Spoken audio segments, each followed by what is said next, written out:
Assalamualaikum warahmatullahi wabarakatuh. Selamat pagi anak-anak. Salam sejahtera untuk kita semua. Semoga kita semua selalu dalam kesehatan dan lindungan Allah Subhanahu wa taala. Pada kesempatan hari ini saya akan melanjutkan pembahasan mengenai kompetensi dasar dinamika kependudukan. Hari ini saya akan melanjutkan menjelaskan mengenai registrasi penduduk dan juga survei penduduk, yang mana sensus, registrasi, dan survei penduduk itu merupakan sumber data kependudukan yang harus kita ketahui. Sumber data kependudukan itu dibagi menjadi 3 jenis, yaitu sensus, registrasi, dan survei penduduk. Untuk sensus penduduk, kita sudah bahas dan saya jelaskan pada pertemuan sebelumnya. Kemudian saya lanjutkan mengenai registrasi penduduk. Jadi, registrasi penduduk ini berkaitan dengan komponen penduduk yang dinamis, seperti kelahiran, kematian, migrasi penduduk, perkawinan, dan perceraian. Yang mana migrasi merupakan mobilitas penduduk atau perpindahan penduduk, baik itu dari desa ke kota, kota ke desa, dari negara satu ke negara yang lainnya, atau dari luar negeri ke dalam negeri. Kemudian, komponen-komponen ini cepat berubah sehingga diperlukan registrasi penduduk yang dapat diperbarui setiap saat. Jadi, adanya kelahiran, kematian, migrasi, perkawinan, dan perceraian ini cepat sekali berubah sehingga perlu dilakukan pencacahan atau pencatatan. Berbeda dengan sensus penduduk, registrasi penduduk ini sifatnya lebih pasif. Registrasi penduduk dianggap pasif karena dilakukan oleh perwakilan keluarga dari kepala keluarga yang tengah mengalami peristiwa tersebut, seperti kelahiran atau kematian. Jadi, kalau ada dalam suatu keluarga itu ada kelahiran anak atau kematian suatu anggota keluarga, maka mereka wajib melaporkan ke pihak terkait. Misalkan, kalau kelahiran itu untuk mendapatkan akta kelahiran, itu dia harus melapor dulu untuk mendapatkan akta kelahiran. Begitu juga dengan kematian. Jika ada anggota keluarga yang meninggal, itu harus dilaporkan, biasanya itu dilaporkan ke ketua RT, kemudian dari ketua RT nanti akan dilaporkan ke data kependudukan atau BPS. Begitu juga dengan migrasi penduduk, yaitu melalui kantor migrasi, kemudian perkawinan dan perceraian. Perkawinan dan perceraian itu juga harus dicatat. Kalau perkawinan biasanya dicatat di KUA, kalau perceraian itu proses pencatatannya biasanya ada di kantor keagamaan. Biasanya proses perceraian kan ada di kantor keagamaan. Beberapa permasalahan pelaporan dengan sistem masif dalam registrasi penduduk ini. Contohnya, yang sering kita ketahui atau yang sering terjadi itu adalah seorang bayi yang lahir beberapa menit atau beberapa jam atau belum ada 1 hari atau belum genap beberapa hari, kemudian dia meninggal dunia, yang mana seharusnya hal ini harus dicatat sebagai peristiwa kelahiran dan kematian, tetapi orang tua bayi tersebut tidak melaporkan.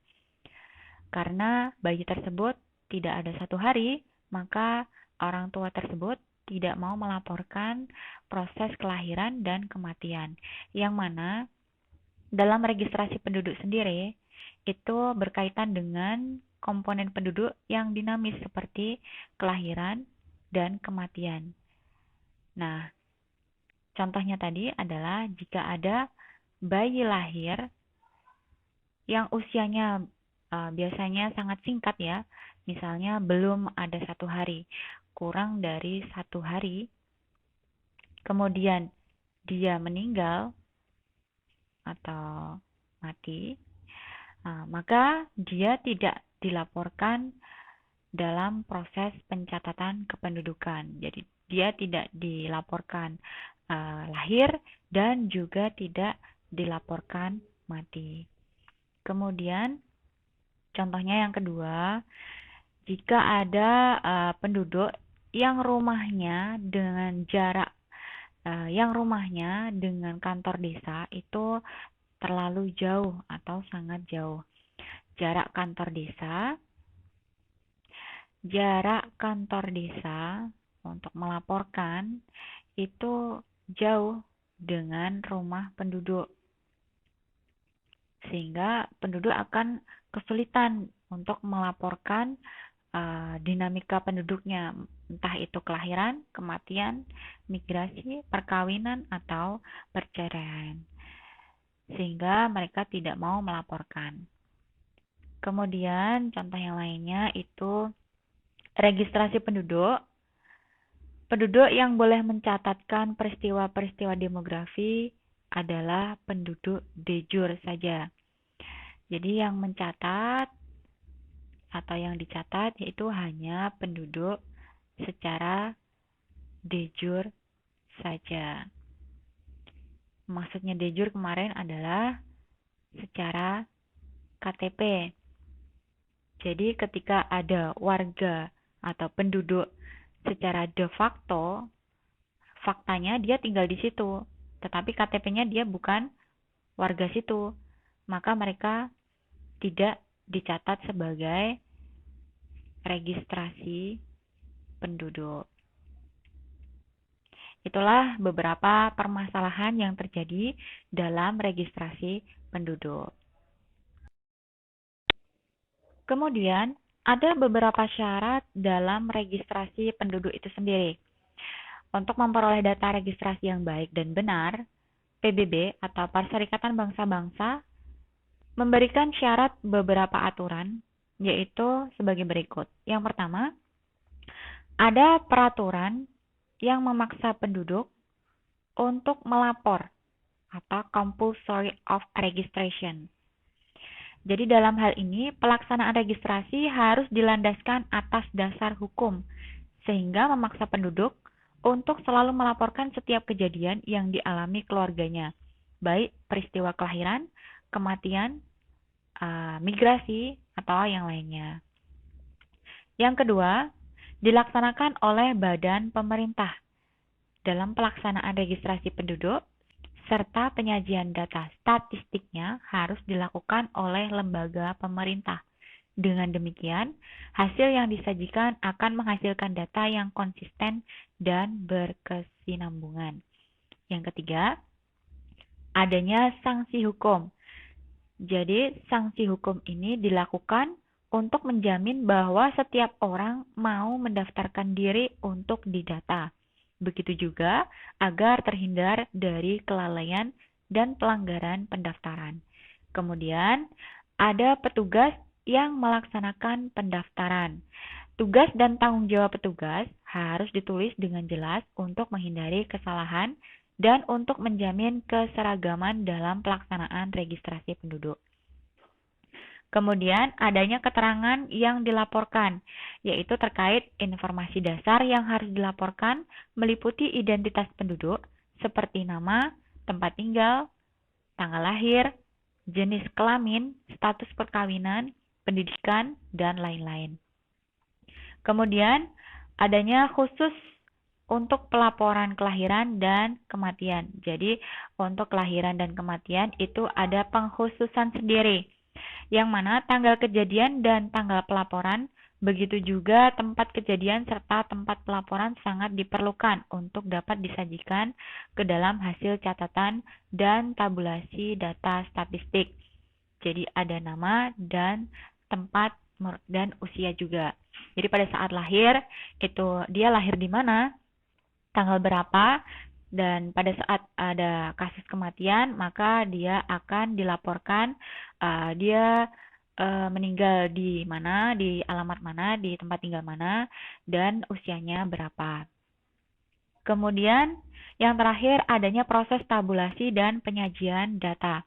Dalam proses pemindahan laporan menjadi suatu data tabulasi adalah hal yang sangat penting, terutama dalam hal keakuratannya. Oleh karena itu, harus ada peraturan mengenai prosedur pelaporan dan penyajian data statistik. Sumber data kependudukan yang terakhir, yang ketiga, yaitu survei penduduk. Apa yang dimaksud dengan survei penduduk? Jadi, survei penduduk adalah metode pengumpulan data yang dilakukan melalui pencacahan sampel atau hanya mencacah sebagian penduduk saja. Survei ini dapat dilaksanakan kapan saja sesuai dengan kebutuhan. Contoh survei yang dilaksanakan oleh BPS yaitu Survei Sosial Ekonomi Nasional atau yang disebut sebagai dengan SUSENAS.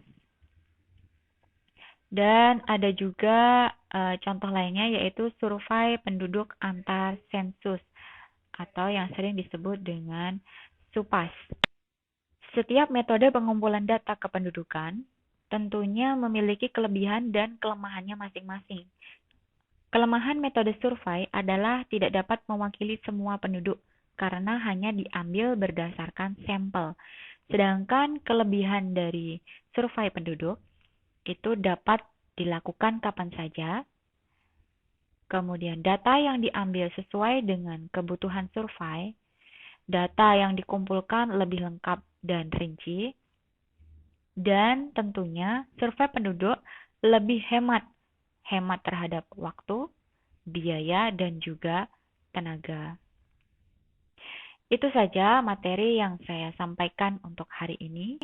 Materi selanjutnya kita akan bahas pada pertemuan berikutnya. Sekian, wassalamualaikum warahmatullahi wabarakatuh.